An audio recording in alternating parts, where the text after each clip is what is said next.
तीसरे क्वेश्चन की ओर बढ़ते हैं। तीसरा क्वेश्चन जो है वह हड़प्पा सभ्यता, जो मेरा पहला ही चैप्टर है हड़प्पा सभ्यता, जिसे हम लोग सिंधु घाटी सभ्यता भी कहते हैं। क्वेश्चन है आपका कि सिंधु घाटी सभ्यता का धार्मिक जीवन, कि सिंधु घाटी सभ्यता के लोग किस प्रकार के धार्मिक जीवन जिया करते थे, इसके बारे में। जब हम बात करेंगे धार्मिक जीवन का, तो हड़प्पा या मोहनजोदड़ो से जब खुदाई की गई तो खुदाई से कोई भी मूर्ति का साक्ष्य हमें नहीं मिला है, कोई भी मूर्ति का प्रमाण हमें नहीं मिला है। फिर भी कुछ बातों जो बात हमें नीचे दिए गए हैं, इस बातों को देखकर यह स्पष्ट होता है या यह मालूम पड़ता है या अनुमान लगा सकते हैं कि हड़प्पा सभ्यता के लोगों का धार्मिक जीवन किस तरह से हुआ करता था। सबसे पहला हम बात करेंगे शिव की उपासना। जब हड़प्पा सभ्यता की बात करेंगे तो हड़प्पा सभ्यता में शिव उपासना की जब बात करेंगे तो हड़प्पा से मिली मूर्तियां, हड़प्पा से मिली हुई मूर्तियां या फिर लिंग मिले हैं या शिव के लिंग मिले हैं, उनसे यह अनुमान लगाया जा सकता है कि वे लोग शिव की उपासना क्या करते थे, भगवान शिव को मानते थे। दूसरी बात करेंगे मातृ देवी की पूजा। जैसा कि हम ये बात भी जानते हैं कि हड़प्पा सभ्यता एक प्रकार का मातृसत्तात्मक सभ्यता है। मातृसत्तात्मक सत्ता की ये याद रखना बहुत इंपॉर्टेंट क्वेश्चन है। तो हड़प्पा के स्थलों से बड़ी संख्या में स्त्रियों की मूर्ति मिली है, स्त्री की मूर्तियां मिली है, जिससे यह स्पष्ट होता है, यह अनुमान लगाया जाता है कि हम मातृ देवी की पूजा की जाती है। अगर हम वृक्ष पूजा की बात करेंगे तो यहाँ पे पीपल, बरगद, नीम ये सब धार्मिक दृष्टि से बहुत महत्वपूर्ण स्थान रखते थे। जब वृक्ष पूजा की हम बात करें तो वृक्ष पूजा में पीपल, बरगद, नीम ये सब धार्मिक दृष्टि से महत्वपूर्ण स्थान रखते थे। अगला बात करते हैं अग्नि और जल पूजा। जैसे कि अभी हम जस्ट पढ़ रहे थे कि हड़प्पा सभ्यता में विशाल स्नानागार, इस सब चीज को देखकर घरों में पाए गए अग्निशाला, स्नानागार, इस सब चीज को देखकर हम यह कह सकते हैं कि यह लोग जो थे यह अग्नि और जल को भी महत्वपूर्ण स्थान दिया करते थे, मीन्स अग्नि और जल को भी पूजा करते थे। अगली बात करते हैं जादू टोना और अंधविश्वास।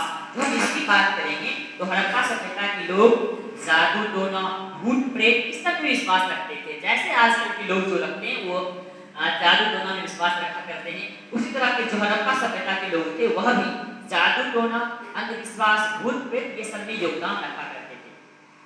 अगला चौथा और इम्पोर्टेंट क्वेश्चन आता है कि आधुनिक भारत के निर्माण में, चौथा क्वेश्चन आता है आधुनिक भारत के निर्माण में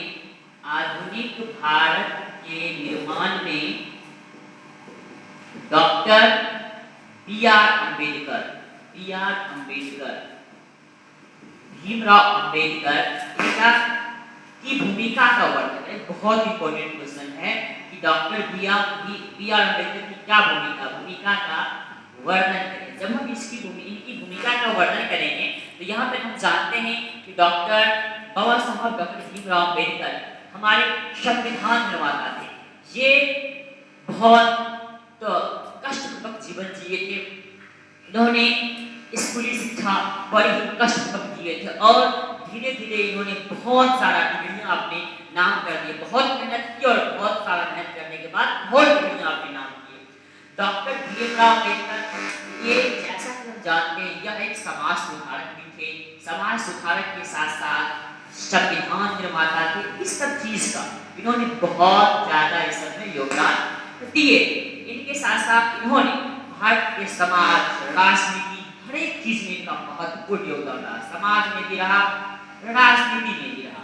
तो इनके कुछ योगदान है, उस योगदान की हम चर्चा करते हैं। सबसे पहला योगदान है संविधान निर्माता।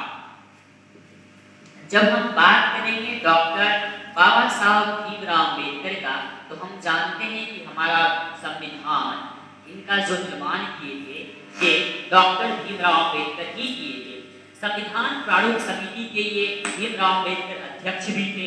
इनके साथ साथ उन्होंने संविधान में जो सबसे मेन बात, संविधान में उन्होंने समानता, स्वतंत्रता, धर्मनिरपेक्षता ये सब चीज को विशेष स्थान दिए, इनका बहुत महत्वपूर्ण स्थान दिए।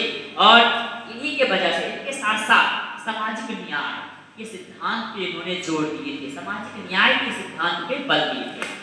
मतलब हम कह सकते हैं कि डॉक्टर भीमराव अम्बेडकर का सबसे पहला जो योगदान था और महत्वपूर्ण योगदान जो था वह था संविधान निर्माण में। संविधान निर्माण के प्रारूप समिति के अध्यक्ष भी थे डॉक्टर बी आर अम्बेडकर। इसके साथ साथ इन्होंने भारतीय समाज में संविधान में समानता, स्वतंत्रता, धर्मनिरपेक्षता और सामाजिक न्याय के सिद्धांत पे बहुत गहरा प्रभाव डाले और इनके जोड़ दिए। दूसरा बात हम जब करेंगे तो दूसरा इनका आता है सामाजिक समानता की प्रवक्ता। सामाजिक समानता मतलब समाज के लोगों को एक समान नजर से देखना। सामाजिक समानता के प्रवक्ता बाबा साहब भीमराव अम्बेडकर को सामाजिक समानता के प्रवक्ता के रूप में भी जाना जाता है। उन्होंने भारतीय समाज से बहुत बड़ी प्रथा, जातिवाद, छुआछूत ये सब चीजों को खत्म करने का काम किया। उनके दिए हुए संविधान के बदौलत आज हमारे संविधान में इस चीज की चर्चा की गई है कि हमें जातिवाद, छुआछूत नहीं करना है। इसके साथ साथ उन्होंने इस संविधान के बदौलत जो समाज के कमजोर और गरीब पिछड़े वर्ग के लोग थे उन्हें शिक्षा का विशेष अवसर दिए, शिक्षा प्राप्त करने का महत्वपूर्ण अवसर दिए। और जानते हैं कि कोई भी व्यक्ति बड़े से बड़े मुकाम पर बस एक ही चीज से पहुंच सकता है, वो चीज है शिक्षा। तो इन्होंने जो सामाजिक रूप से, आर्थिक रूप से जो पिछड़े हुए वर्ग थे उनके शिक्षा पर विशेष अवसर देने का काम किए। तीसरा जब हम बात करेंगे तो वही बात शिक्षा के महत्व पर बल। शिक्षा के महत्व पर बल।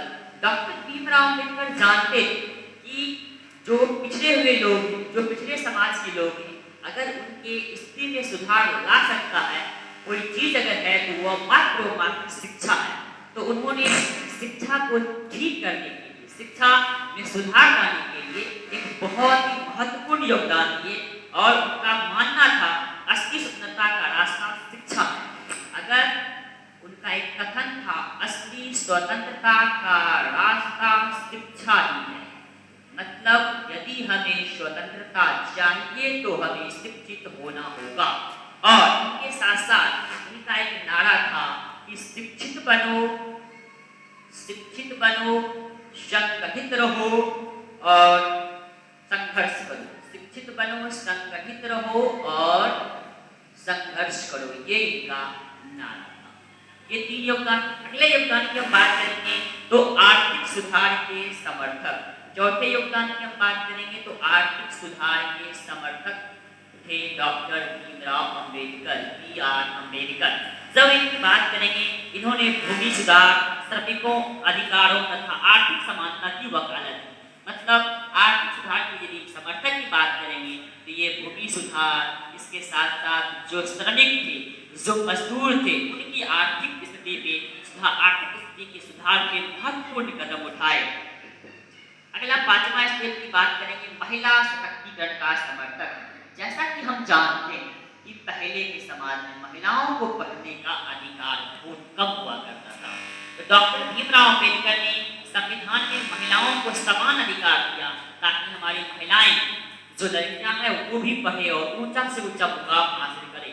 उनके इसी कदम के बदौलत आज की लड़कियां बहुत बड़े से बड़े मुकाम पे आ चुके हैं। हम कह सकते हैं कि डॉक्टर भीमराव अम्बेडकर का भारतीय समाज में, आधुनिक भारत के समाज में महत्वपूर्ण योगदान है।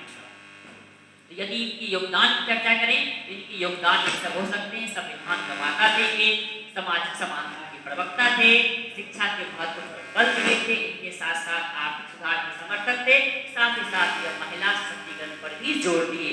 मतलब इनका कहना था कि महिलाएं जिस तरह पुरुष पढ़ती है उस तरह महिलाएं भी पढ़े और जीवन में आगे